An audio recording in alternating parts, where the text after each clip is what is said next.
Guys पिछले module में हमने कवर किया कि क्या होते हैं हमारे सेट्स एंड सेट्स के फंक्शंस।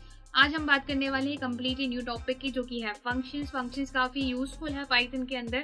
सो देखते हैं सबसे पहले कि फंक्शंस होते क्या हैं। So functions are a set of code which once created can be used throughout the program. मतलब फंक्शंस को दोबारा बार बार क्रिएट करने की जरूरत नहीं होती। फंक्शंस जो ऐसे कोड्स होते हैं जिनको आप एक बार क्रिएट करें, उसके बाद आप जितनी बार चाहें आप अपने प्रोग्राम के अंदर यूज कर सकते हैं, डिफरेंट वैल्यूज के साथ यूज कर सकते हैं।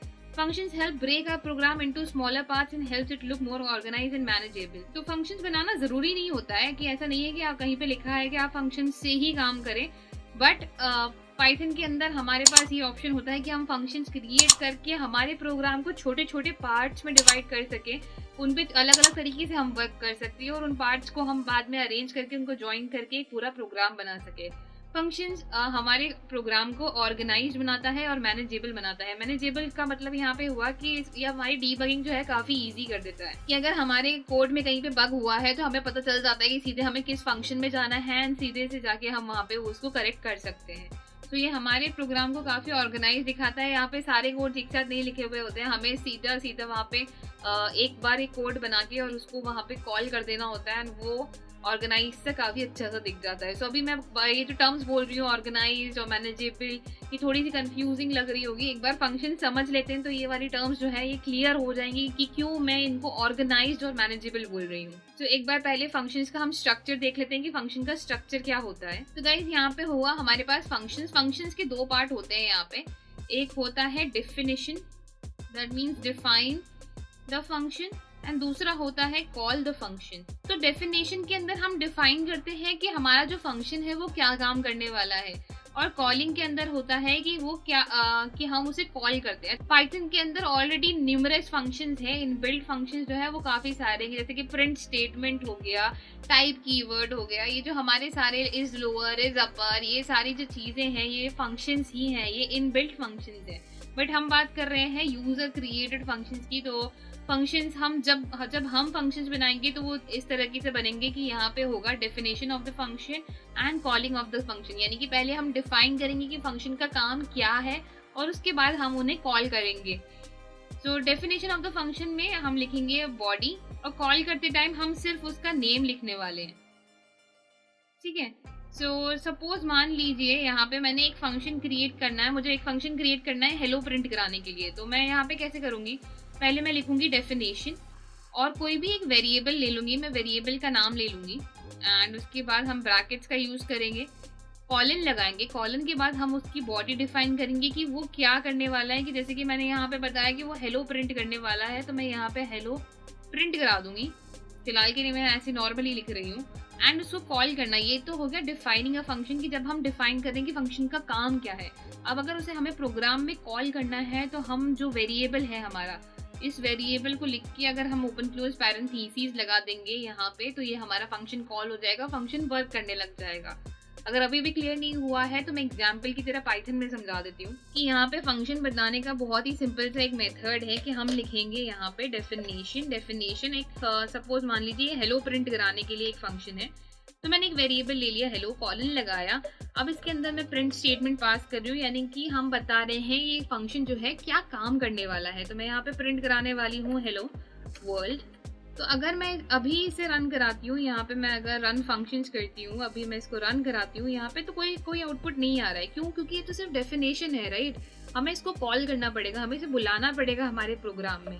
तो बुलाने के लिए बहुत सिंपल सा मेथड है कि हमारा जो वेरिएबल हमने यहाँ पे यूज किया हम उसे यूज कर लें अलोंग विद द पैरेंथेसिस। अब अगर मैं इसे रन कराती हूँ तो यहाँ पे ये हेलो वर्ल्ड जो है वो प्रिंट होके आ जाएगा। तो काफी सिंपल सा था कि पहले डिफाइन करते टाइम आप यहाँ पे डेफिनेशन लिखिए, उसका नाम दें, उसके अंदर क्या करने वाला है वो यहाँ लिखिए और उसके बाद उसको कॉल कर दें। सिमिलरली अगर आपको किसी और चीज के लिए फंक्शन क्रिएट करना है उसके लिए भी हम एग्जाम्पल दे देते हैं। अच्छा, एक बार एक चीज और मैं दोबारा रिपीट कर देती हूँ कि फंक्शंस क्रिएट करना प्रोग्राम के अंदर जरूरी नहीं है। जरूरी नहीं है कि आप फंक्शंस क्रिएट करके ही प्रोग्राम बनाएं, आप नॉर्मली भी बना सकते हैं। पर फंक्शंस अगर आप यूज करेंगे तो हमारा जो कोड जो है वो काफी ज्यादा मैनेजेबल, काफी ऑर्गेनाइज, काफी इजीली डीबग हो सकता है। सो अगर मैं यहाँ पे एक ऐड करके फंक्शन बनाऊं कि डेफिनेशन ऐड एंड उसके अंदर मैं पास कर दूं दो वेरिएबल की x is equals to 56 and y is equals to 23 and print करा दूं x प्लस y को, तो फिलहाल मैं अगर इसको रन कराती हूँ तो कोई आउटपुट आने नहीं वाला है। क्यों? क्योंकि हमने यस कॉल नहीं किया है, तो कॉल करने के लिए हमें फंक्शन का नाम देना ज़रूरी है एंड पैरेंथेसिस। सो अब मैं रन कराती हूँ तो हमारे पास आउटपुट आ जाएगा 79 की इन दोनों का जो एडिशन है वो हमारे पास है 79। तो ये होता है हमारा functions. I hope guys functions क्या होते हैं, कैसे उन्हें बनाया जाता है, कैसे उन्हें कॉल किया जाता है प्रोग्राम के अंदर, क्या उनके एडवांटेजेस होते हैं यूज करने के, वो क्लियर हो गया होगा। So गाइस पिछले सेशन में हमने डिस्कस किया फंक्शंस क्या होते हैं। फंक्शंस एक सेट ऑफ कोड होते हैं जिसको हमें एक बार क्रिएट करना होता है और इसको हम कितनी बार हमारे प्रोग्राम में यूज कर सकते हैं।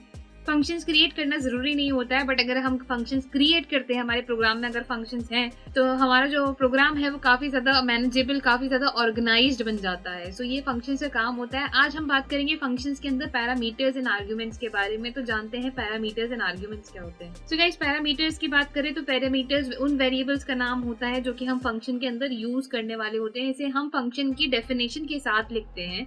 और आर्ग्यूमेंट्स होता है उन वेरिएबल्स की जब हम वैल्यू कोई पास करते हैं तो उन्हें हम आर्ग्यूमेंट्स कहते हैं। सो इसको समझने के लिए एक छोटा सा एग्जांपल ले लेते हैं हम यहाँ पे। तो मान लेते हैं कि यहाँ पे हमारे पास कोई फंक्शन है ऐड करने के लिए दो नंबर्स की। हमने लिखा definition add open close the bracket colon, और यहाँ पे हमने एक x प्रोवाइड किया 2, y प्रोवाइड किया 3 एंड प्रिंट करा दिया x प्लस y को, राइट। और इसको कॉल करने के लिए हमने यूज किया ऐड ओपन क्लोज पैरेंथेसिस, तो हमारे पास आउटपुट निकल के आ जाएगा 5, राइट। एक तरीका तो ये है। अब उसमें हम चाहें तो हम यहाँ पे पैरामीटर्स का भी यूज कर सकते हैं कि हम यहाँ पे ये ना लिख के हम ये चीजें लिख दें यहाँ पे कि ऐड करना है और हमें क्या क्या वेरिएबल्स यूज करने हैं इसके अंदर, x और y वेरिएबल यूज करने हैं, तो हम ये इनको बोलेंगे हम पैरामीटर्स। और प्रिंट कराना है हमें क्या, x प्लस y। तो x प्लस वाई को प्रिंट कराना है, पर इनकी वैल्यूज x और y की वैल्यूज कहाँ है, तो x और y की जो वैल्यूज आएगी वो आएगी कॉल करते टाइम।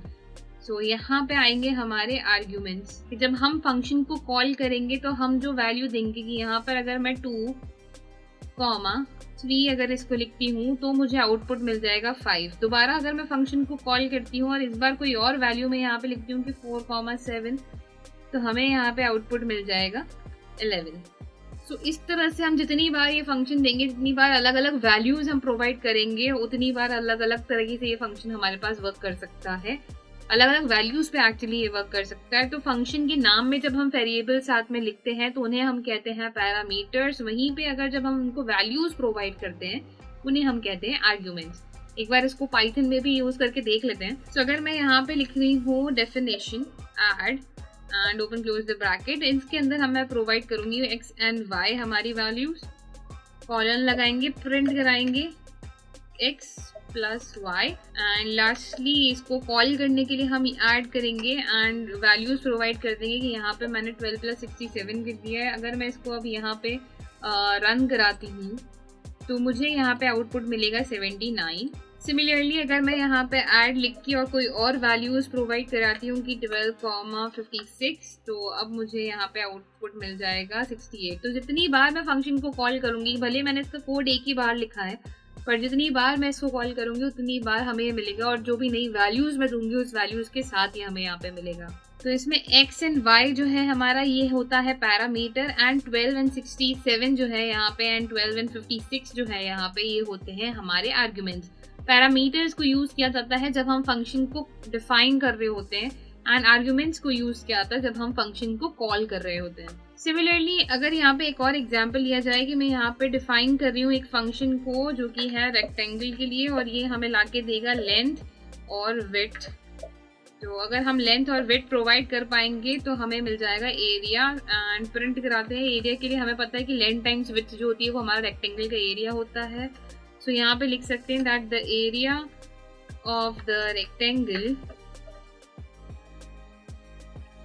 इज, एंड यहाँ पे हम कॉमा लगा के दे देंगे length times width, and lastly इसको कॉल करने के लिए हम यहाँ पे लिखेंगे रेक्टेंगल और इनकी वैल्यूज की 12 मल्टीप्लाई बाई 3। अगर मैं इसको कराती हूँ तो यहाँ पे आउटपुट आ जाएगा the area of the rectangle is 36। मान लीजिए हमने ज्यादा वैल्यू दे दी, अगर यहाँ पे मैंने एक और 12 दे दिया या कोई और वैल्यू दे दी 7 दे दिया, तो क्या होगा, तो यहाँ पे हमारे पास एरर आ जाएगा, कहेगा कि इट टेक्स 2 पोजिशनल आर्ग्यूमेंट्स, फिर भी हमने 3 दिए हैं। तो यहाँ पे क्या बोल रहा है कि यहाँ पे 2 ही आर्ग्यूमेंट लेगा, क्योंकि क्यों, यहाँ पे पैरामीटर 2 ही है, इस वजह से यहाँ पे 2 ही आर्ग्यूमेंट लेगा। बट हमने यहाँ पे 3 दिए हैं, तो इसलिए यहाँ पे एरर थ्रो करेगा। तो ये होते हैं हमारे पैरामीटर्स एंड आर्ग्यूमेंट्स।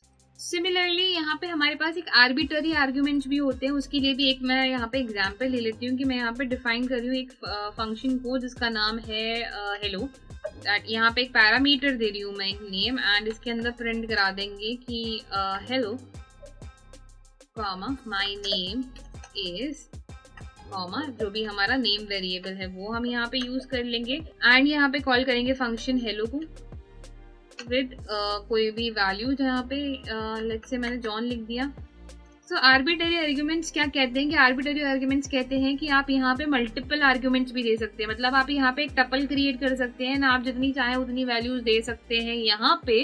बट यहाँ पे जो कॉल होगा वो इंडेक्स नंबर से ही कॉल होगा। सो मान लीजिए अगर मुझे इसको आर्बिटरी आर्ग्यूमेंट बनाना है तो मैं क्या करूँगी, यहाँ आगे एक स्टार लगा दूंगी, तो ये एक स्टार हो जाएगा। एंड यहाँ पे मुझे नेम का चाहिए कि मुझे नेम के लिए मैं यहाँ पे कुछ वैल्यूज प्रोवाइड करा देती हूँ कि जॉन तो है ही सही, यहाँ पे मैं लीसा भी डाल देती हूँ एंड थर्ड नंबर पे पीटर भी डाल देती हूँ। तो अब मुझे यहाँ पे कौन सा इंडेक्स नंबर चाहिए, लेट्स से मुझे लीसा चाहिए। तो अगर मैं इसे रन कराती हूँ तो यहाँ पे आ जाएगा hello my name is Lisa. Similarly अगर मैं यहाँ पे 2 लिखूंगी तो हमारे पास आ जाएगा hello my name is Peter. And अगर मैं यहाँ पे 0 लिखूंगी तो यहाँ पे हमारे पास आ जाएगा hello my name is John. तो यहाँ पे क्या हुआ, हमने इसको कन्वर्ट कर दिया है आर्बिटरी आर्ग्यूमेंट में। आर्बिटरी आर्ग्यूमेंट मतलब यहाँ पे हम मल्टीपल वैल्यूज प्रोवाइड कर सकते हैं in the form of tuple, and उसके बाद उन्हें एक्सेस कर सकते हैं किससे, हमारे इंडेक्स मेथड से हम यहाँ पे एक्सेस किया जा सकता है उन टपल्स को। तो इसे कहते हैं आर्बिटरी आर्ग्यूमेंट्स। पिछले सेशन में हमने कवर किया कि पैरामीटर्स एंड आर्ग्यूमेंट्स क्या होते हैं फंक्शंस के अंदर। आज हम बात करने वाले हैं रिटर्न एंड रिकर्जन की, दोनों ही काफी अच्छे इंपॉर्टेंट टॉपिक्स है। तो डिस्कस करते हैं पहले रिटर्न के बारे में कि रिटर्न स्टेटमेंट क्या होता है। सो रिटर्न स्टेटमेंट पाइथन के अंदर हेल्प करता है एग्जिट करने में कोई फंक्शन, और हमें रिटर्न कर देता है। रिटर्न बेसिकली एक वेरिएबल है जो कि स्टोर कर लेता है उस फंक्शन की वैल्यू की, उसका फंक्शन का आउटकम क्या आने वाला है, एंड उसके बाद हम उसको प्रिंट करा सकते हैं उससे कॉल करते टाइम। सो एक बार देख लेते हैं कि रिटर्न स्टेटमेंट कैसे वर्क करता है पाइथन के अंदर। तो गाइस अगर मैंने यहाँ पे कोई फंक्शन बनाया कि डेफिनेशन, एंड यहाँ पे मैं लिखने वाली हूँ hello open close the bracket, and यहाँ पे लगाया मैंने कॉलन। अब मुझे यहाँ पे प्रिंट नहीं करा रही हूँ, मैं सीधा यहाँ पे क्या कर दूंगी, रिटर्न कर दूंगी। रिटर्न चाहिए मेरे को हेलो वर्ल्ड, ठीक है। तो यहाँ पे क्या हो गया कि फंक्शन सीधे एग्जिट हो ही चुका है, प्लस रिटर्न के अंदर स्टोर हो चुका है हेलो वर्ल्ड। अब इसको प्रिंट कराने के लिए सिर्फ हमें लिखना होगा प्रिंट हेलो। तो इसको रन कराते हैं एक बार, एंड रन कराने के बाद हमें जो आउटपुट मिलेगा वो कुछ ऐसा सा है कि हेलो वर्ल्ड जो रिटर्न के अंदर जाके स्टोर हो चुका है, एंड हमें यहाँ पे आउटपुट मिल गया है। तो अगर मैं इसको डायरेक्ट कॉल करती बिना प्रिंट किए, यहाँ पे अगर हम इससे डायरेक्ट कॉल करते बिना प्रिंट किए तो यहाँ पे कुछ नहीं होता, बट हमें यहाँ पे प्रिंट कराना जरूरी है। नॉर्मल अगर हम नॉर्मल फंक्शन यूज करते हैं बिना रिटर्न स्टेटमेंट के तो वहाँ हमें प्रिंट नहीं कराना होता, हमें डायरेक्टली यूज कर लेना होता है, क्योंकि प्रिंट हम ऑलरेडी यूज कर चुके होते हैं फंक्शन के डेफिनेशन के अंदर। बट यहाँ पे रिटर्न स्टेटमेंट क्या करता है, रिटर्न स्टेटमेंट एग्जिट कर देता है उस फंक्शन को एंड स्टोर कर लेता है उस फंक्शन की वैल्यू, और उसको हम प्रिंट करा के यहाँ पे यूज कर सकते हैं। सिमिलरली अगर आपको ऐड कराने हैं नंबर्स तो यहाँ पे हमें लिखना है डेफिनेशन ऐड, एंड यहाँ पे वेरिएबल्स लेते हैं a comma b, and return करा देते हैं यहाँ पे इन दोनों का एडिशन की return a plus b, and lastly इसको प्रिंट करा देंगे कि प्रिंट ऐड, एंड इसमें पास कर देंगे हम वैल्यूज की 12 कॉमा 4 is 16, यहाँ पे हमारे पास आ जाएगा 16। सिमिलरली अगर आप चाहे तो यहाँ पे स्ट्रिंग भी ऐड कर सकते हैं कि the addition of 2 numbers is, and यहाँ पे लगाएंगे कॉमा, एंड अब इसको रन कराएंगे तो हमारे पास इस तरह से आ जाएगा the addition of 2 numbers is 16। Similarly अगर मैं यहाँ से ब्रैकेट हटा दूँ तो बेसिकली ये होता है हमारा रिटर्न स्टेटमेंट जो कि स्टोर कर लेता है एक वैल्यू को और उसके बाद उस फंक्शन की वैल्यू को, और उसके बाद हम उसे प्रिंट करा सकते हैं। नेक्स्ट हम बात करते हैं रिकर्जन की। तो रिकर्जन आपने, अगर आप मैथमेटिक बैकग्राउंड से बिलोंग करते हैं तो आपने पहले भी ये टर्म कहीं सुनी ही होगी, एंड अगर नहीं सुनी है तो मैं बता देती हूँ। रिकर्जन काफ़ी इंपॉर्टेंट टॉपिक होता है मैथमेटिकल कॉन्सेप्ट्स में एंड प्रोग्रामिंग कॉन्सेप्ट्स में भी। रिकर्जन का काम क्या होता है? रिकर्जन मतलब ये अपने ही आपको कॉल करता है। ये फंक्शन जो है, रिकर्जन फंक्शन जो होता है, इसको हम रिकर्सिव फंक्शन बोलते हैं। रिकर्सिव फंक्शन अपने आप को ही कॉल करता है, यानी कि अगर कोई फंक्शन है वो अपने आप को ही बार बार कॉल करे जा रहा है अपने ही अंदर, तो उसे हम कहेंगे रिकर्सिव फंक्शन। एक बार देख लेते हैं कि रिकर्सिव फंक्शन क्या होता है एंड क्यों ये यूज़ किया जाता है। यूज़ करने का रीज़न ये है कि ये लूप करता है हमारे डेटा को, कि हमारा जो फंक्शन है, हमें कोई ऐसा फंक्शन चाहिए जो कि फॉर्म ऑफ सीरीज़ के अंदर है, या फिर हमारे मैथमेटिक्स में इतनी सारी सीरीज होती है, फिबोनाची सीरीज होती है, या फिर सम ऑफ एन नंबर्स होते हैं, इतनी सारी चीज़ें, इतनी सारी जो ये सीरीज होती हैं, इनको रिप्रेजेंट करने के लिए, इनका आउटकम निकालने के लिए भी रिकर्जन का काफ़ी मेजरली यूज़ किया जाता है। रिकर्जन यूज़ करना काफ़ी डिफिकल्ट होता है, बट अगर एक बार कॉन्सेप्ट क्लियर हो जाए तो ये हमारे प्रोग्रामिंग को काफ़ी ईजी भी कर देता है। तो यहाँ पे हम एक बार रिकर्जन को देख लेते हैं। मैं यहाँ पे कमेंट लगा के रिकर्जन लिख देती हूँ। रिकर्जन है अब हमारा नेक्स्ट टॉपिक। सो अगर मैंने यहाँ पे एक फंक्शन बनाया def and hello, open close the bracket, और अब इसके अंदर क्या किया, मैंने इसी फंक्शन को कॉल किया कि रिटर्न एंड वापस से हेलो, एंड लास्ट में भी मैंने यहाँ पे कॉल करते टाइम इसे प्रिंट करा दिया, प्रिंट हेलो।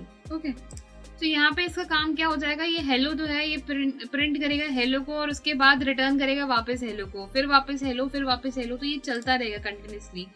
मतलब ये यहाँ पे आप देखेंगे कि कितनी एंडलेस नंबर ऑफ लाइंस यहाँ पर है, पर एक जगह जाके यहाँ पे एरर आ जाएगा, क्योंकि ये यहाँ पे मैक्सिमम लिमिट पे क्रॉस कर जाएगा। मैक्सिमम लिमिट यहाँ पे लिखी हुई भी रहती है कि ये 993 टाइम्स यहाँ पे लिखा हुआ जा चुका है, तो ये 993 टाइम्स लूप हो रहा है। अब इसका मतलब ये यहाँ पे क्या कर रहा है ना, वो समझते हैं कि मैंने यहाँ पे एक फंक्शन लिखा जिसका नाम है हेलो।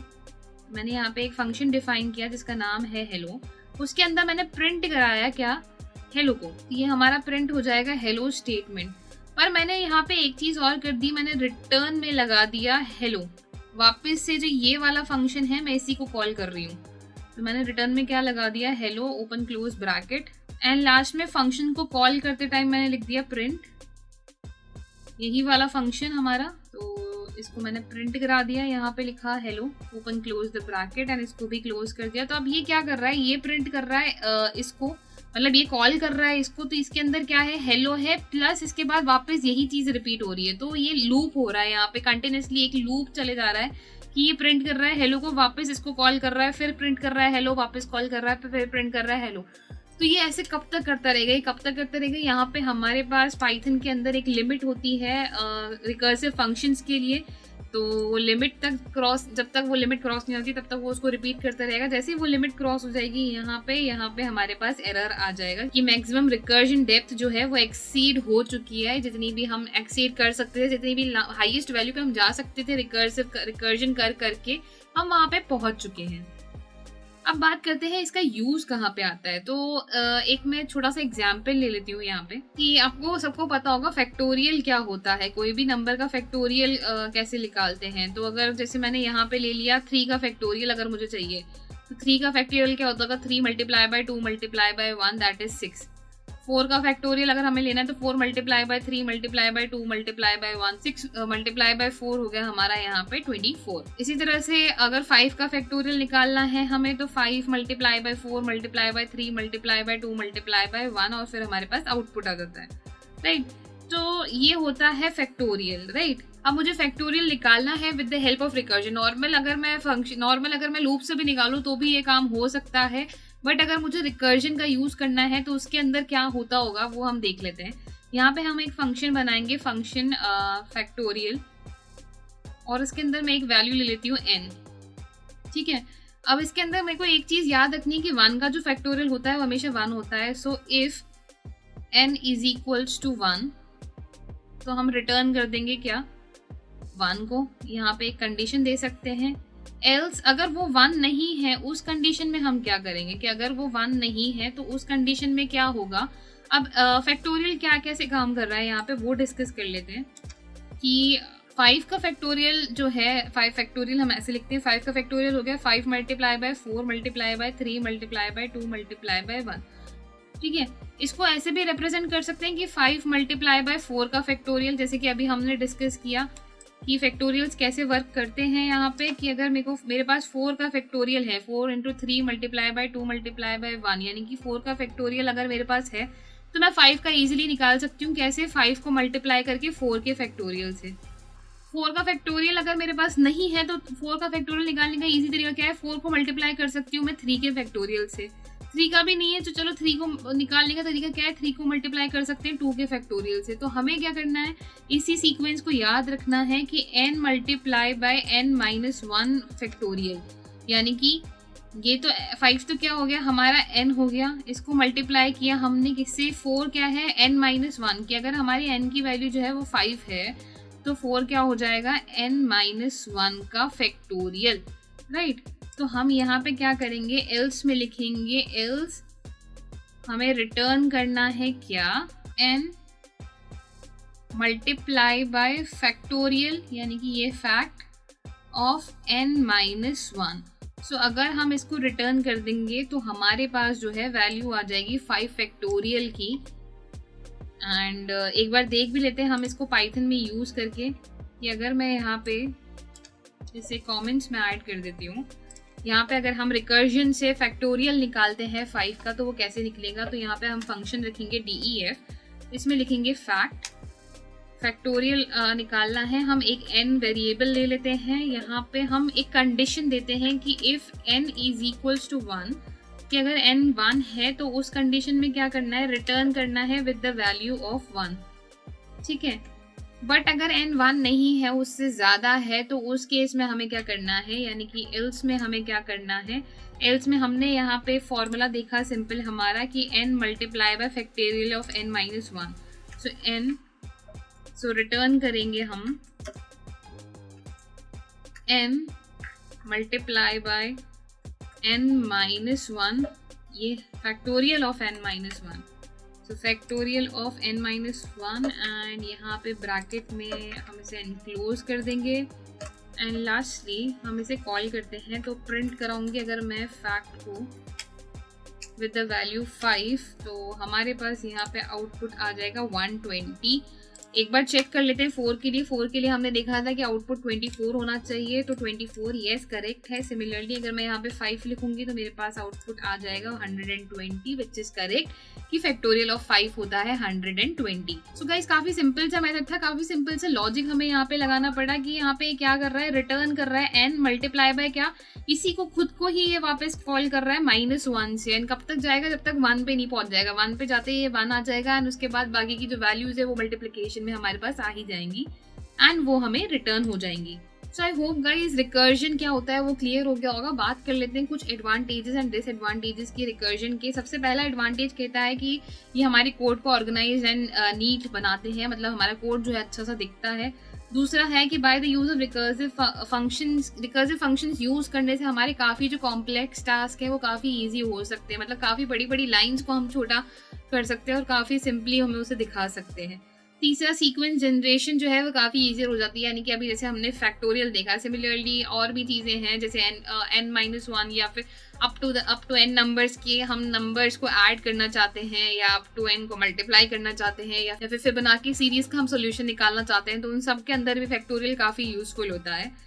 बात करते हैं डिसएडवांटेजेस की, कि अगर एडवांटेजेस है तो यस डिसएडवांटेजेस भी है। पहला डिसएडवांटेज है रिकर्सिव फंक्शन जो है काफ़ी सारी मेमोरी ये घेर लेते हैं, क्योंकि लूप कर रहे होते हैं पूरे डेटा को और वापस से कॉल कर रहे होते हैं पूरे ही फंक्शन को, तो काफ़ी मेमोरी ये घेर लेते हैं। सेकंड डिसएडवांटेज है इसका कि समटाइम्स क्या होता है ना कि लॉजिक लगाना इतना ईजी नहीं हो पाता है, कि हमें समझ में तो आ गया कि हमारी प्रॉब्लम क्या है, बट रिकर्जन से हम कैसे वहाँ पे लगाएं लॉजिक वो थोड़ा सा डिफिकल्ट हो जाता है, तो इसके लिए काफ़ी प्रैक्टिस की ज़रूरत चाहिए होती है।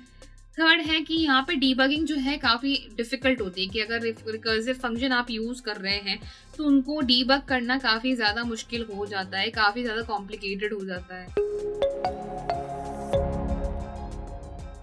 सो गाइस, पिछले सेशन में हमने कवर किया कि क्या होता है रिटर्न स्टेटमेंट एंड जाना रिकर्जन के बारे में। अब आज हम बात करने वाले हैं लैम्डा फंक्शन के बारे में, कि लैम्डा फंक्शन क्या होता है हमारे पाइथन के अंदर। सो गाइस, लैम्डा एक काफ़ी अनोनिमस फंक्शन होता है, यानी कि एनोनिमस फंक्शन का यहाँ पे मतलब होता है कि अगर हमें कोई भी फंक्शन है, अगर जैसे सपोज मान लीजिए हमें कोई फंक्शन चाहिए बट हमें शॉर्ट पीरियड ऑफ टाइम के लिए कोई फंक्शन चाहिए, तो तब हम लैम्डा फंक्शन का यूज कर सकते हैं। लैम्डा ऐसे यूज करना काफी जरूरी सा नहीं होता है कि अगर हमें कोई जगह पे लैम्डा यूज ही करना पड़ेगा, बट अगर हम चाहें कि अगर हमें हमारी मेमोरी के अंदर नहीं स्टोर कराना है कोई भी फंक्शन, या फिर हमें नहीं चाहिए कि कोई भी वो जगह घेरे, बट हमें चाहिए कि हाँ हमें कोई टेम्पररी फंक्शन वहां पे चाहिए, तो उसके लिए हम यहाँ पे लैम्डा फंक्शन का यूज कर सकते हैं। अब लैम्डा फंक्शन जो है एक एनोनिमस फंक्शन होता है, इसके अंदर हम कितने भी आर्ग्यूमेंट्स भी पास कर सकते हैं, बट इसके अंदर एक्सप्रेशन जो है एक ही एक्सप्रेशन का लैम्डा फंक्शन के अंदर यूज हो सकता है। मतलब हम यहाँ पे मल्टीपल एक्सप्रेशन नहीं यूज कर सकते,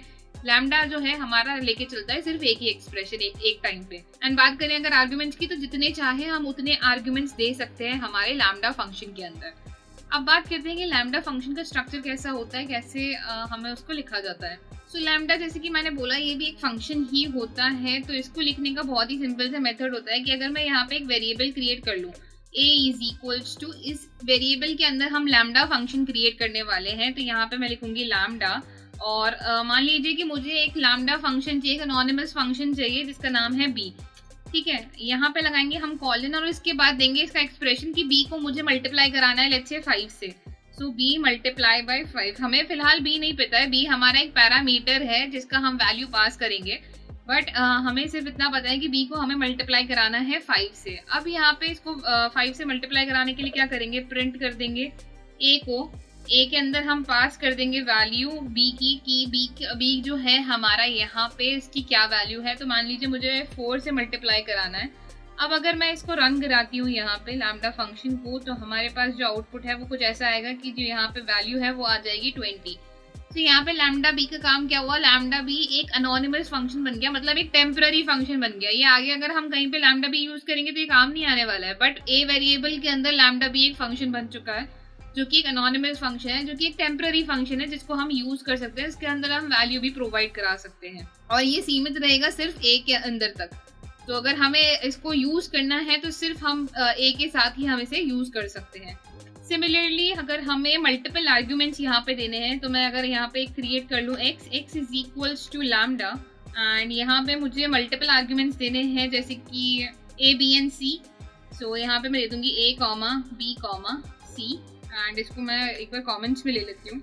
एंड यहाँ पे हम लगाएंगे कॉलन। कॉलन के बाद अगर हमें कोई भी एक्सप्रेशन देना है कि मुझे a को प्लस करना है b से, और उसके बाद जो भी टोटल आता है उसको मल्टीप्लाई करना है c से, राइट। अब उसके बाद क्या करेंगे, हम यहाँ पे प्रिंट लगाएंगे। प्रिंट के बाद यूज करेंगे हम x का, जो कि हमारे वेरिएबल का नाम है। इसके अंदर हम पास करेंगे तीनों आर्ग्यूमेंट्स हमारे a b and c।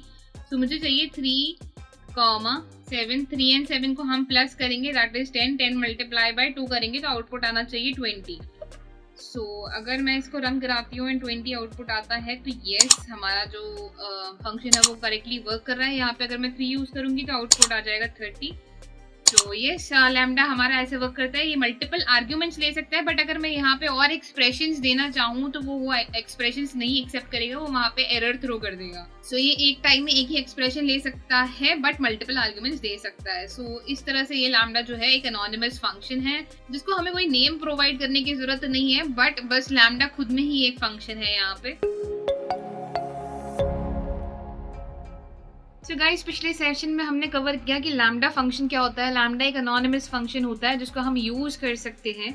आज हम बात करने वाले हैं लोकल एंड ग्लोबल वेरिएबल्स के बारे में। सो सबसे पहले हम बात करते हैं वेरिएबल्स। तो वेरिएबल सबको पता है, हम स्टार्टिंग से पढ़ते आ रहे हैं वेरिएबल्स की। वेरिएबल एक कंटेनर होता है, वेरिएबल एक प्लेस होल्डर होता है जिसके अंदर हम कोई भी वैल्यू स्टोर करके रख सकते हैं और उसका इंक्रीमेंट और डिक्रीमेंट टोटली हमारे अकॉर्डिंग हो सकता है थ्रू आउट द प्रोग्राम। आज हम बात करने वाले हैं लोकल एंड ग्लोबल वेरिएबल्स की। तो फर्दर जो वेरिएबल्स हैं, 2 कैटेगरीज में डिवाइड है, लोकल एंड ग्लोबल वेरिएबल्स। जानते हैं कि पहले लोकल एंड ग्लोबल वेरिएबल्स क्या होते हैं। सबसे पहले बात करते हैं लोकल वेरिएबल्स के बारे में। सो गाइस, लोकल वेरिएबल्स के लिए यहाँ पे हमें बोला गया है कि they are restricted to 1 block of code. इसका मतलब है कि अगर लोकल वेरिएबल, आपने कोई वेरिएबल शुरू में डिक्लेयर कर दिया और बीच में आप कोई फंक्शन यहाँ पे यूज कर रहे हैं जिसके अंदर आप वेरिएबल की वैल्यू चेंज करना चाहते हैं, तो वो चेंज नहीं होगा। वहां पे वो अलग वेरिएबल वर्क करेगा और जो वो बाहर वेरिएबल है वो उससे अलग यहाँ पे कंसिडर करेगा। तो लोकल वेरिएबल्स यहाँ पे वो वेरिएबल्स होते हैं जो कि एक ब्लॉक ऑफ कोड में रिस्ट्रिक्ट हो सकते हैं। उनको थ्रू आउट द प्रोग्राम अगर आप फंक्शन यूज करें तो उनके बीच में चेंज नहीं किया जा सकता। वहीं पे ग्लोबल वेरिएबल्स वो वेरिएबल्स होते हैं जिनको हम चेंज कर सकते हैं इनसाइड द फंक्शन ऑल्सो। तो एक बार इनका एग्जांपल देख लेते हैं with the help of Python.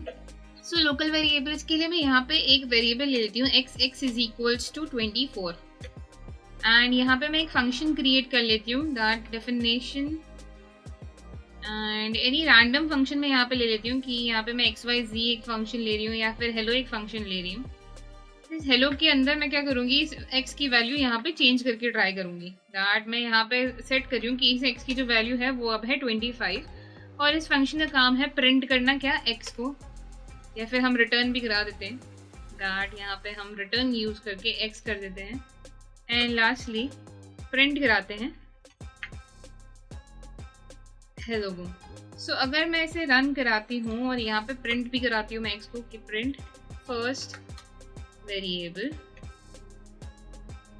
x और कॉमा लगा के मैं x को यहाँ पे पास कराती हूँ। तो यहाँ पे अगर हम इसे रन कराते हैं तो हमारे पास आउटपुट में यहाँ पे आएगा first variable x is 24 and second variable यहाँ पे 25 है। मतलब यहाँ पे मैंने x बाहर जो रखा हुआ है उसकी वैल्यू मैंने यहाँ पे 24 रखी, बट यहाँ पे अंदर जब मैंने उसको चेंज करने की कोशिश करी तो वो चेंज नहीं हुआ, उसने बाद में भी मुझे 25 ही दिया। अगर मैं वापस इसके बाद यहाँ पे प्रिंट कराऊंगी x को, कि अगर मैं यहाँ पे प्रिंट कराती हूँ x को फंक्शन के बाहर, तो वो मुझे वापस से 24 वैल्यू देगा, क्योंकि भले ही उसकी फंक्शन के अंदर हमने यहाँ पे वैल्यू चेंज करके 25 कर दी हो, बट स्टिल वो बाहर क्या है, वो 24 है।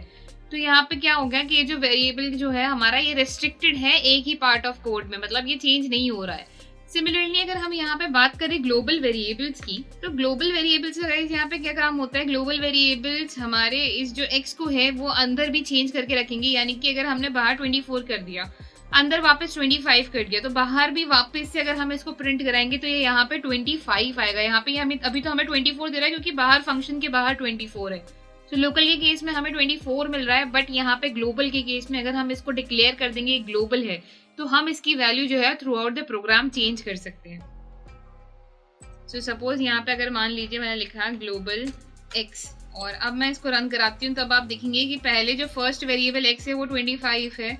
यहाँ पे मैंने डिक्लेयर कर दिया, इसको रिटर्न कराया, प्रिंट कराया, तो यहाँ पे 25 आ गया। और बाहर भी मैंने प्रिंट कराया x को, तो भी यहाँ पे 25। यानी कि अगर मैंने फंक्शन के अंदर वैल्यू यहाँ पे चेंज की है तो बाहर भी वो 25 ही रह रही है। तो यहाँ पे ग्लोबल क्या है, ये एक ब्लॉक ऑफ कोड में रेस्ट्रिक्टेड नहीं है, ये पूरे के पूरे प्रोग्राम में हमें अलाउ करेगा कि हम उस वेरिएबल की जो वैल्यू है उसको इंक्रीज, डिक्रीज या चेंज कर सके।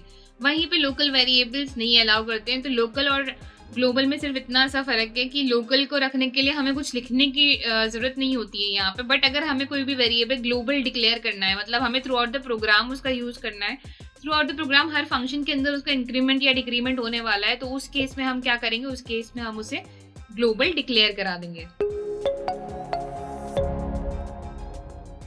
तो गाइस पिछले सेशंस में हमने कवर किए फंक्शंस एंड फंक्शन से रिलेटेड हमारे पास और क्या फंक्शंस होते हैं, यानी कि फंक्शन के अंदर और क्या चीजें होती है हमारे पास, जैसे कि पैरामीटर्स होते हैं, आर्गुमेंट्स होते हैं, रिकर्जन हमने पढ़ा फंक्शन के साथ, लैम्डा फंक्शन के बारे में पढ़ा, लोकल एंड ग्लोबल वेरिएबल्स के बारे में हमने पढ़ा।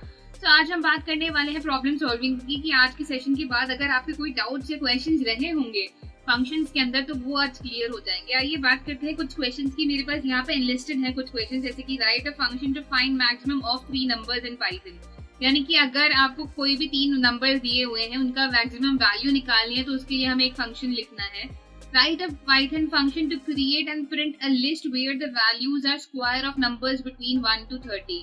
तो हमें यहाँ पे लिस्ट क्या निकालनी है कि जो नंबर होंगे लिस्ट के, जो आइटम्स होंगे वो क्या होंगे, स्क्वायर होंगे, किससे, 1 से 30 नंबर के स्क्वायर्स होंगे। अगर मतलब फर्स्ट वैल्यू क्या होगी 1 का स्क्वायर, सेकंड वैल्यू 2 है, 2 का स्क्वायर क्या हो गया 4, थर्ड वैल्यू यहाँ पे क्या है, लेट्स से 3 है, 3 का स्क्वायर हो गया 9। तो इस तरह से जो हमें लिस्ट है वो मिलेगी अप टू 30 नंबर्स यहाँ पे। तो ये हो गया हमारा सेकंड क्वेश्चन। नेक्स्ट है हमारा write a Python function that takes a number as a parameter, यानी कि पैरामीटर की तरह हमें एक नंबर लेना है और उससे क्या निकालना है, उससे हमें पता लगाना है कि जो भी नंबर है, मतलब आर्ग्यूमेंट में जब हम उस नंबर को पास करेंगे तो क्या वो नंबर प्राइम नंबर है या नहीं है, वो हमें पता लगाना है। Next, write a Python function to sum all the elements in the list, यानी कि अगर हमारे पास कोई लिस्ट है और उसका अगर हमें सम निकालना है तो वो कैसे निकालेंगे, उसके लिए हमें यहाँ पे एक प्रोग्राम बनाना है।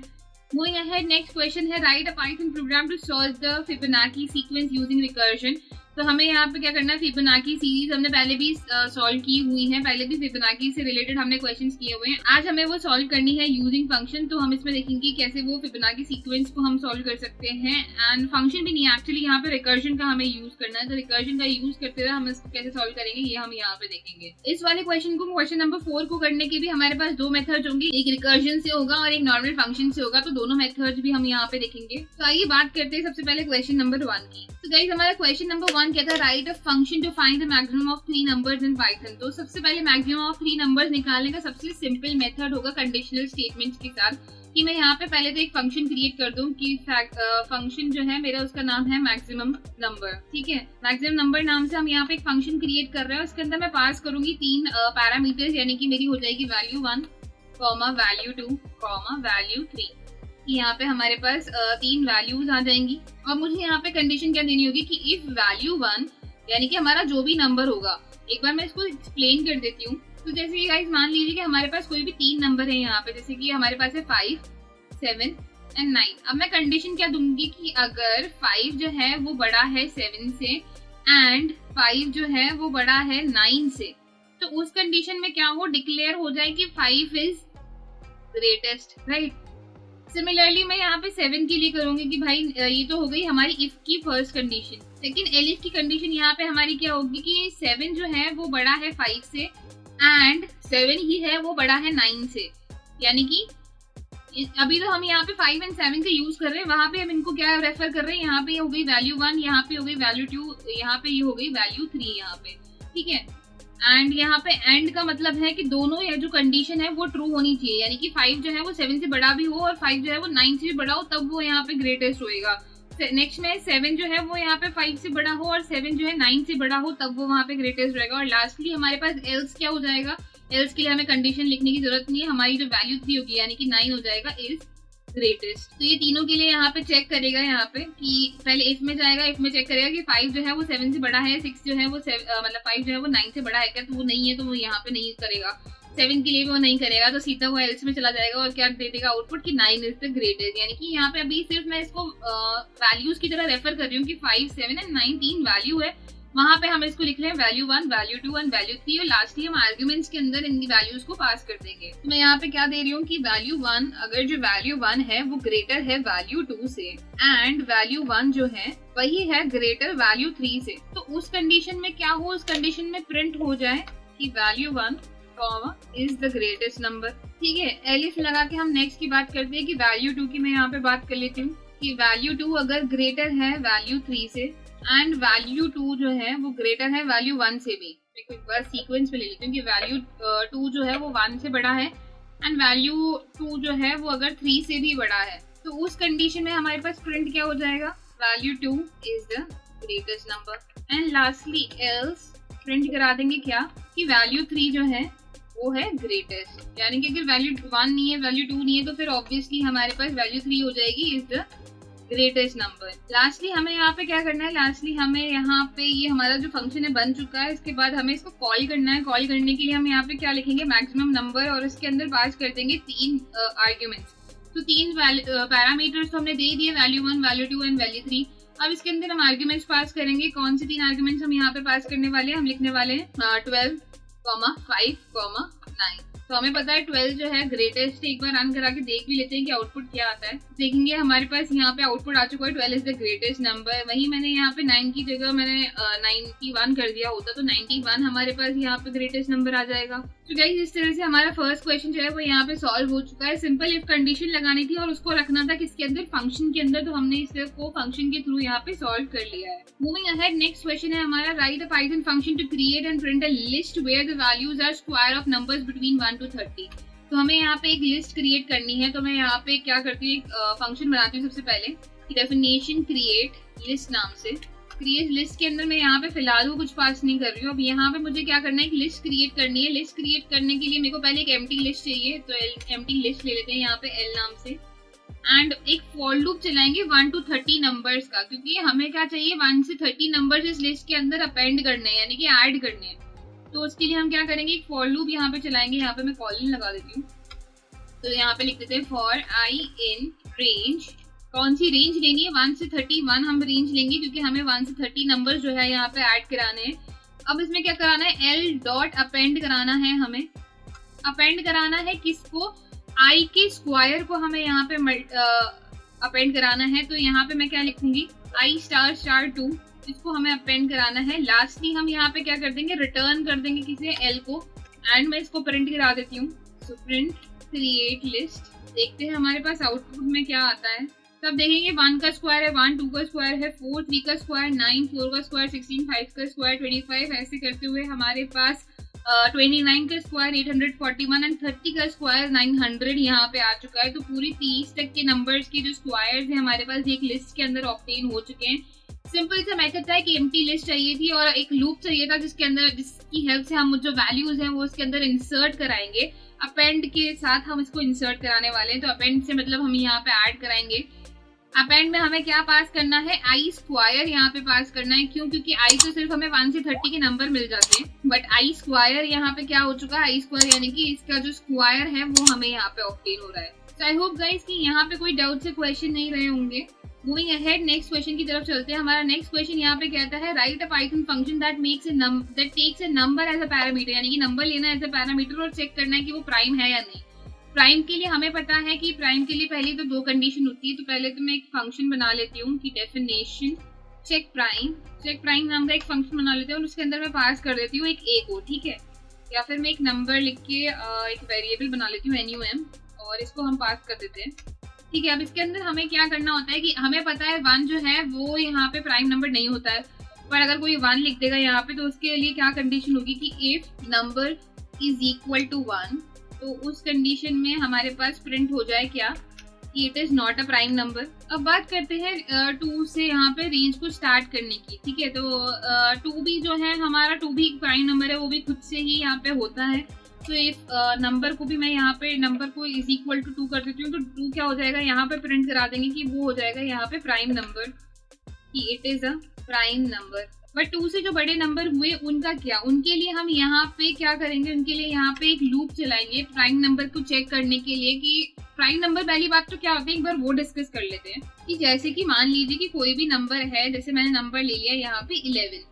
अब 11 क्या है, 11 सिर्फ खुद की टेबल में आता है क्या, वो 1 की, 2 की, 3, 4, 5, 6, 7, 8, 9, 10 अप टू 10 तक की किसी भी टेबल में आता है? नहीं, वो नहीं आता है। तो जो नंबर सिर्फ खुद की टेबल में आते हैं या 1 की टेबल में आते हैं वो होते हैं प्राइम नंबर। तो इसलिए हमने 1 को तो हटा ही दिया है।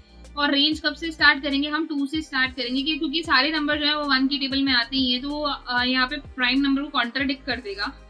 तो हमें यहाँ पे क्या चाहिए, 2 से हम रेंज चालू करेंगे और 10 तक जाएंगे कि 2 से पहले मैं 11 को डिवाइड करूँ किससे, 2 से। एंड अगर हमारे पास रिमाइंडर 0 आता है तब तो वो क्या है, प्राइम नंबर है, और नहीं आता है तो वो प्राइम नंबर नहीं है।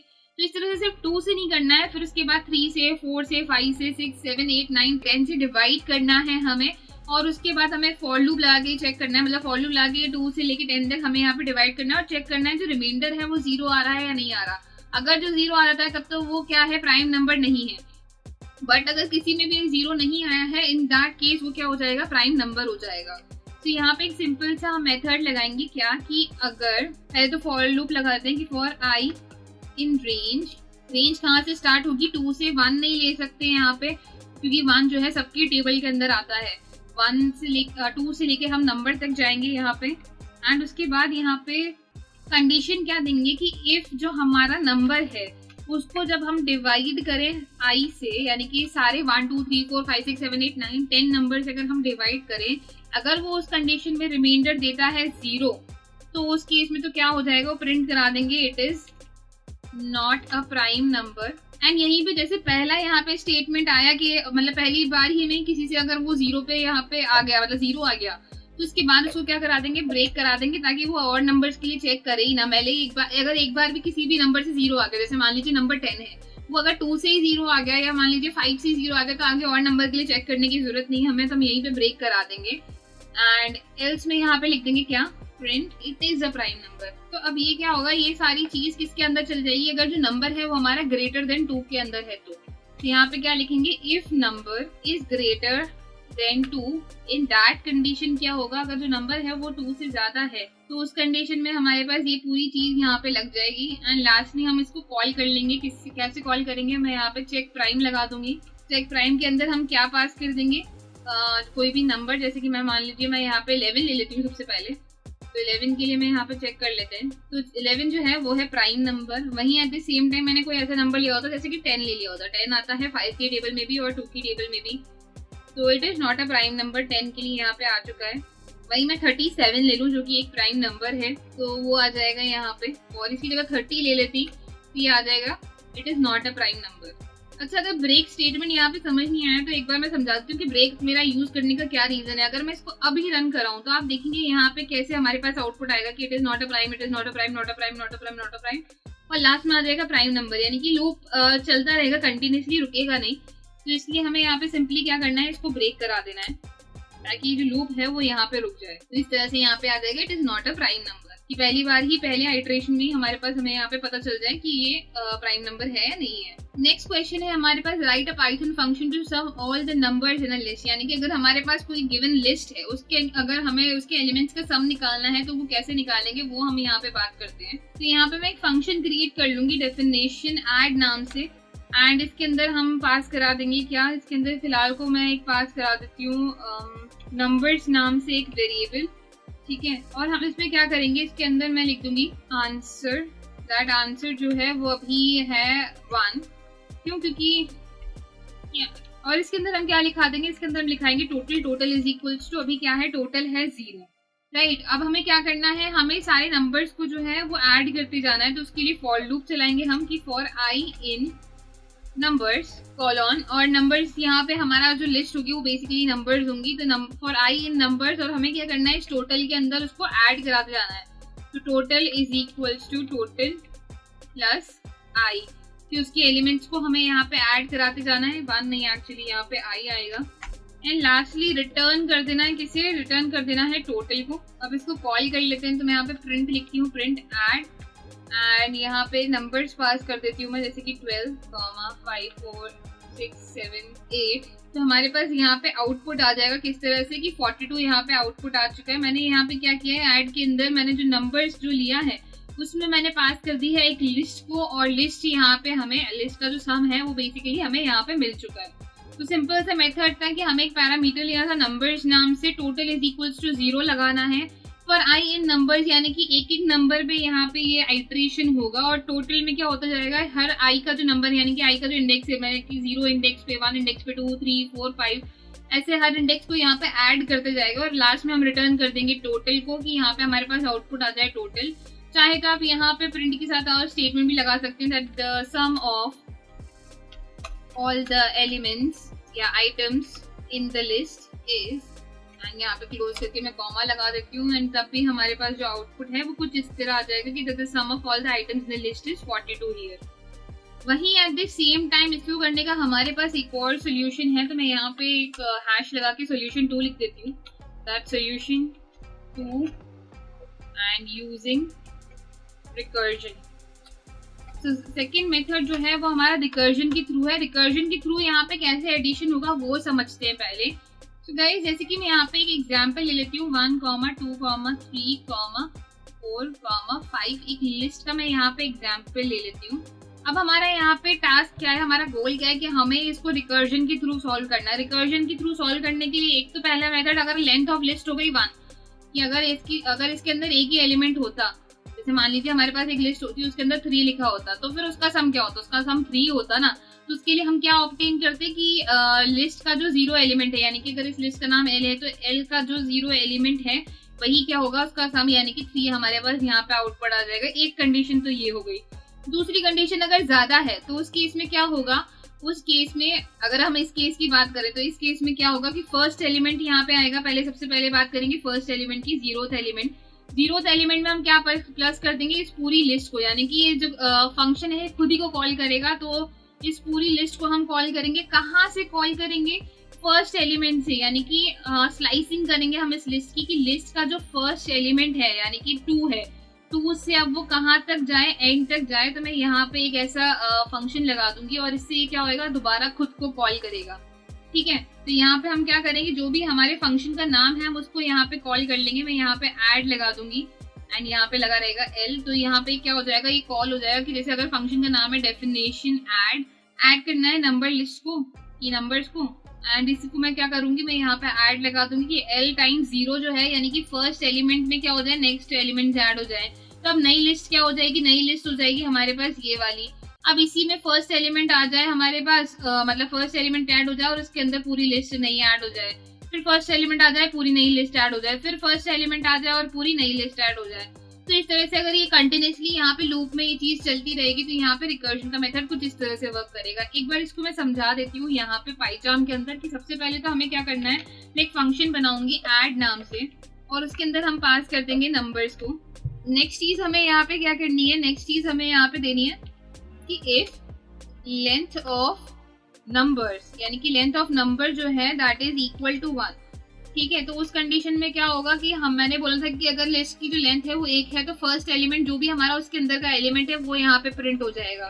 तो प्रिंट कराना है क्या, एल का, यानी कि हमारी जो लिस्ट नंबर्स जो लिस्ट है उसका फर्स्ट एलिमेंट हमें यहाँ पे प्रिंट कराना है, यानी कि 0th एलिमेंट हमें यहाँ पे प्रिंट कराना होगा, 0 इंडेक्स वाला जो एलिमेंट है। एल्स अगर ज्यादा एलिमेंट्स हैं तो फिर उस केस में क्या होगा, उस केस में प्रिंट होगा नंबर का जो 0 एलिमेंट है वो, प्लस यहाँ पे क्या होगा, यही जो फंक्शन है हमारा ये रिकॉल होएगा, यानी कि ऐड लगेगा, इसके अंदर लगेगा क्या, नंबर्स, और स्क्वायर ब्रैकेट में हमारे पास स्लाइसिंग होकर क्या हो जाएगा, यानी कि 0 एलिमेंट तो हमारे पास आ गया। अब 1 से लेके एंड तक के एलिमेंट्स यहाँ पे ऐड होंगे, तो मैं यहाँ पे 1 कॉलन लगा देती हूँ एंड इसको भी हम यहाँ पे प्रिंट करा देते हैं। प्रिंट कराना रहेगा ये हमें। इसके बाद सिंपल सा है कि हम इसको कॉल कर ले कि मैं यहाँ पे लिखूँ ऐड एंड उसके बाद मैं यहाँ पे नंबर्स को पास करा दूँ। तो सपोज मैं यहाँ पे सेम लिस्ट ले लेती हूँ कि अगर मेरे पास यहाँ पे इसका आउटपुट 42 आई गेस आया था, यस, तो अगर हमारे पास 42 यहाँ पे आता है या नहीं आता, तो रन करके एक बार चेक कर लेते हैं। कुछ यहाँ पे प्रॉब्लम हुई है, यहाँ पे आई गेस एक ब्रैकेट की कमी है एंड ऐड नंबर्स वाला ये हो गया, ये ब्रैकेट यहीं पे क्लोज हो गया। प्रिंट के बाद का एक ब्रैकेट है जो कि लास्ट में अनक्लोज होना है। अब मैं इसको दोबारा रन कराती हूँ। यहाँ पे एक चीज और कर देते हैं कि मैं यहाँ पे रिटर्न कर देती हूँ और इसको भी हम यहाँ पे रिटर्न ही कर देते हैं कि मैं इन वैल्यूज को रिटर्न करा लूंगी एंड उसके बाद यहाँ पे प्रिंट हम यूज कर लेते हैं कि प्रिंट कराना है हमें इससे। तो अब अगर इसको रिटर्न कराते हैं, यानी कि अब इसका हम अगर आउटपुट निकालते हैं, तो आइए देखते हैं हमारे पास क्या आउटपुट आता है। तो गाइस 42 हमारे पास यहाँ पे आउटपुट आ चुका है। सेम लिस्ट हमने यहाँ पे यूज करी है, सिर्फ प्रिंट यहाँ पे हमने शायद गलत यूज कर दिया था, हमें प्रिंट नहीं रिटर्न यहाँ पे यूज करना है। लास्टली हमें इसको प्रिंट करा देना है क्योंकि प्रिंट करते टाइम यहाँ पे ये प्लस को वो ऐड कर नहीं रहा है, तो हम यहाँ पे रिटर्न का यूज करेंगे एंड इसको ऐड करा देंगे। तो हमारे पास सेम लिस्ट जो हमने ऊपर ली थी वही लिस्ट हमने यहाँ पे ली है और हमारे पास यहाँ पे आउटकम आ चुका है। तो आई होप गाइस यहाँ पे रिकर्जन में भी कोई डाउट्स या क्वेश्चन नहीं रहे होंगे। नेक्स्ट हम आगे बात करते हैं हमारे नेक्स्ट क्वेश्चन की कि write a Python program to solve the Fibonacci sequence using recursion. Fibonacci को कैसे सॉल्व करना है वो हम देख लेते हैं। सबसे पहले मैं अगर बात करूँ फिबोनाची सीरीज की, तो फिबोनाची सीक्वेंस कुछ इस तरह होता है कि फर्स्ट एलिमेंट 0 है, सेकंड एलिमेंट 1 है, तो थर्ड एलिमेंट, यानी कि अगर हमें निकालना है थर्ड एलिमेंट क्या होगा, तो वो क्या होगा, फर्स्ट एलिमेंट और सेकंड एलिमेंट का सम यहाँ पे, यानी कि ये 1 हो जाएगा। नेक्स्ट हमें निकालना है फोर्थ एलिमेंट क्या है, तो वो इन दोनों का सम हो जाएगा, यानी कि 1 + 1 2 हो जाएगा। नेक्स्ट हमें निकालना है तो प्रीवियस एलिमेंट और उसका सम हो जाएगा, यानी कि 2 + 1 3 हो जाएगा। सिमिलरली यहाँ पे चलता रहेगा एंड जैसे हम 8 तक ले लेते हैं या फिर 13 तक हम यहाँ पे लेते हैं। इस तरह से हमारे पास ये सीक्वेंस चलता रहता है। सॉल्व करना क्या है कि अगर हम यहाँ पे मेंशन कर दे कि मुझे चाहिए 7th नंबर का सम, यानी 7 नंबर पे क्या वैल्यू आने वाली है वो हमें चाहिए, तो 1 2 3 4 5 6 7 पे यहाँ पे 8 आने वाला है, तो हमें यहाँ पे चाहिए कि हमें 8 ऑब्टेन हो जाए। मतलब हमारा जो क्वेश्चन है वो ये कहना चाहता है कि अगर हम वहाँ पे मेंशन करें कि हमें फिबोनाची सीरीज की 7th वैल्यू चाहिए, तो हमारे पास यहाँ पे 8 जो वैल्यू है वो यहाँ पे ऑब्टेन हो जाए, या फिर 8th वैल्यू चाहिए तो उसके लिए हमारे पास यहाँ पे 13 ऑब्टेन हो जाए। तो इस तरह से हमारे पास क्या हो, वैल्यूज ऑब्टेन हो जाए थ्रू हमारा रिकर्जन। तो कैसे वो हम करेंगे वो हम यहाँ पे एक बार समझ लेते हैं। तो सबसे पहली चीज तो हमारे पास क्या है, सबसे पहली चीज तो हमें चाहिए 0 और 1 चाहिए। ठीक है कि हमारे पास है 0 और 1। ठीक है कि अगर n की वैल्यू है 1 तो हमारे पास आउटपुट क्या आ जाए, रिटर्न हो जाए 0। n की वैल्यू है 2 तो हमारे पास रिटर्न क्या हो जाए 1। अब n की वैल्यू अगर 3 आ जाए तो उस केस में हम क्या करेंगे, उस केस में हम इन दोनों का यूज करते हुए n की जो 2 की वैल्यू और n की जो 1 की वैल्यू, इनका यूज करेंगे। हमें क्या चाहिए कि n की 2 वैल्यू और n की 1 वैल्यू, यानी कि ये है क्या n की वैल्यू नंबर 1 एंड ये क्या n की वैल्यू नंबर 2। ठीक है, तो मुझे यहाँ पे क्या चाहिए, n ऑफ 3 जब मुझे निकालना है तो मुझे यहाँ पे चाहिए n of 1 minus n of जो भी हमारे, जैसे ये अगर n ऑफ 3 है तो इसमें से मुझे क्या चाहिए n माइनस 1, यानी कि ये जो हमारी n की वैल्यू है 3, तो यहाँ पे ये 3 वैल्यू है तो n माइनस 1 क्या हो जाएगा 1 की वैल्यू, प्लस n माइनस 2 यानी कि 3 माइनस 2 देता है 1, तो 1 की वैल्यू हमारे पास क्या है 0। तो ये वाली वैल्यू, ये दोनों वैल्यू है n माइनस 1 और n माइनस 2, इसको जब हम ऐड करेंगे यानी कि n माइनस 1 पे हमारे पास 1 है प्लस n माइनस 2 पे हमारे पास 0 है, तो हमारे पास आउटपुट क्या आ जाएगा 1, यानी कि n ऑफ 3 क्या हो जाएगा 1 यहाँ पे। सिमिलरली मैं एक और एग्जाम्पल यहाँ पे ले लेती हूँ कि जैसे कि मान लीजिए मेरे पास फॉर्मूला क्या है n minus 1 plus n minus 2, तो अब मुझे मेरी n की जो वैल्यू है वो है 7। ठीक है, 7 माइनस 1 क्या हो गया 6 एंड 7 माइनस 2 क्या हो गया 5, यानी कि मुझे 6 और 5 को यहाँ पे ऐड नहीं कराना है, 6 और 5th वैल्यू को मुझे यहाँ पे ऐड कराना है। तो 6th वैल्यू मैं यहाँ से देखूंगी कि 1 2 3 4 5, 6 वैल्यू है 5 और 5th वैल्यू है 3, तो 5 प्लस 3 मैं यहाँ पे कराऊंगी। तो 6th वैल्यू क्या है हमारे पास 5 एंड 5th वैल्यू हमारे पास फिबोनाची की सीरीज की क्या है 3, तो 5 प्लस 3 का जब एडिशन होगा तो हमारे पास जो 7th वैल्यू आएगी यानी कि n ऑफ 7 जो आएगा हमारे पास वो आ जाएगा 8, यानी कि इस तरह से हमें सीक्वेंस की जो वैल्यू है वो बेसिकली यहाँ पे मिल जाएगी कि n ऑफ 7th वैल्यू जो है वो यहाँ पे 8 आ जाएगी। तो इसी फॉर्मूले को हम रिकर्जन में एक बार लगा देते हैं कि मैं यहाँ पे क्या कर रही हूँ, मैं एक फंक्शन बनाती हूँ डेफिनेशन फिबोनाची सीरीज, और उसके अंदर मैं पास कर देती हूँ क्या एक NUM नाम से नंबर पास कर देते हैं। ठीक है, कि मुझे कौन से नंबर का फिबोनाची सीरीज चाहिए, तो if number is equal to 1, तो सबसे पहले तो 0 के लिए अगर नंबर इज इक्वल्स टू 1 है तो उस कंडीशन में हम क्या करेंगे, उस कंडीशन में हम रिटर्न करा देंगे 0 को, कि फर्स्ट वैल्यू जो हमारी क्या आ जाएगी वो 0 है। Second, if number is equals to 2 है यहाँ पे, यानी कि 1 और 2 यानी कि 0 और 1 का एडिशन तो 1 ही है तो 1 आ जाएगा यहाँ पे, तो रिटर्न करा देंगे क्या 1 को। मूविंग अहेड, यहाँ पे इफ की जगह एलिफ आएगा, तो 1 भी नहीं है 2 भी नहीं है, अगर वो 3 है या उससे कोई भी बड़ा है तो उस केस में क्या करेंगे, हम रिटर्न कराएंगे क्या, रिटर्न कराना है क्या फिबोनाची सीरीज का, fs का फिबोनाची सीरीज का नंबर -1 प्लस फिबोनाची सीरीज का ही नंबर -2, यानी कि इसी फंक्शन को हम यहाँ पे कॉल करे जाएंगे बार बार, और -1 और -2 नंबर को, मतलब यानी नंबर -1 जो भी हमारा नंबर है, जैसे कि 10 नंबर होता है 11 नंबर होता है, जो भी नंबर होता है उस नंबर का -1 नंबर एंड -2 पे जो एलिमेंट है वो हमें यहाँ पे ऐड कराने।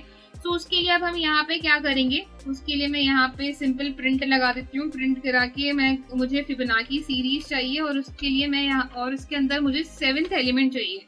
7th एलिमेंट हमें पता है यहाँ पे 8 आउटपुट आना चाहिए, तो आइए देखते हैं कि अगर हमारे पास 8 आउटपुट आ रहा है या नहीं आ रहा है। तो गाइस यहाँ पे 8 आउटपुट आ चुका है, 42 ये पहले के हमारा है, इसको मैं एक बार कमेंट्स में ऐड कर देती हूँ। तो अब अगर मैं इसको दोबारा रन कराती हूँ तो मुझे यहाँ पे 8 वैल्यू आ रही है। 8th एलिमेंट हमें पता था कि 13 है, तो यहाँ पे हमारे पास अगर इसको रन कराएंगे तो हमारी जो वैल्यू है वो 13 आ जाएगी।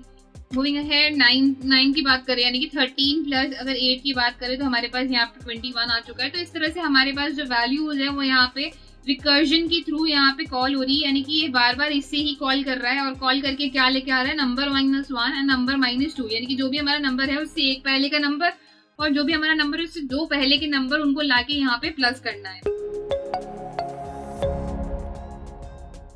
तो गाइस पिछले सेशन में हमने कवर किया कि फंक्शंस क्या होते हैं, हमने फंक्शंस के बारे में पढ़ा, हमने पैरामीटर्स आर्ग्यूमेंट्स के बारे में पढ़ा, लैम्डा फंक्शन के बारे में, recursion, return statement and local and global variables के बारे में हमने पढ़ा। So guys I hope functions में कोई डाउट्स या क्वेश्चन नहीं रहे होंगे। आज से हम एकदम नया टॉपिक स्टार्ट करने वाले हैं, दैट इज मॉड्यूल्स। तो जानते हैं मॉड्यूल्स क्या होते हैं पाइथन के अंदर। सो गाइज मॉड्यूल्स जो होते हैं वो हमारी पीवाई फाइल्स होती है पाइथन के अंदर। मॉड्यूल्स इनबिल्ट भी होते हैं, मॉड्यूल्स क्रिएट भी किए जाते हैं। मॉड्यूल्स होते क्या है, मॉड्यूल्स के अंदर कोड्स ऑलरेडी लिखे हुए होते हैं फॉर आवर कन्वीनियंस। हमें उनको सिर्फ इंपोर्ट करना होता है हमारे प्रोग्राम के अंदर, हमें उनको सिर्फ कॉल करना होता है और उसके बाद हम उसके अंदर के जो भी फंक्शंस हैं हम उनको यूज कर सकते हैं। सो मॉड्यूल्स काफ़ी यूजफुल होते हैं। ये txt फाइल्स नहीं होती है, ये .py फाइल्स होती है। अगर हम कभी मॉड्यूल क्रिएट भी करते हैं तो उसके लिए हम .py फाइल एक्सटेंशन का यूज करते हैं। उसके अंदर हम लिखते हैं हमें जो भी टास्क करवाना होता है या कोई भी सेट ऑफ कोड हम उसके अंदर प्रोवाइड कराते हैं एंड फिर उसको हमारे प्रोग्राम के अंदर यूज करने के लिए हम उसे कॉल करते हैं। सो गाइस पाइथन के अंदर 200 से भी ज्यादा मॉड्यूल्स है फिलहाल एंड और काफी ज्यादा ऐड होते जा रहे हैं। काफी यूजफुल होते हैं ये मॉड्यूल्स, इनकी हेल्प से हम काफी चीजें कर सकते हैं। जैसे कि हमारे पास मैथ मॉड्यूल है, रैंडम मॉड्यूल है, टर्टल है ग्राफिक डिजाइनिंग के लिए, हम टिंकर का यूज कर सकते हैं GUI एप्लीकेशंस बनाने के लिए। वैसे ही हमारे पास ओवर 200 मॉड्यूल्स हैं जो कि काफी ज्यादा यूजफुल हैं। ये इनबिल्ट होते ही हैं, प्लस हम इसे क्रिएट भी कर सकते हैं। सो मॉड्यूल्स को क्रिएट करके हम उन्हें यूज भी कर सकते हैं हमारे प्रोग्राम के अंदर।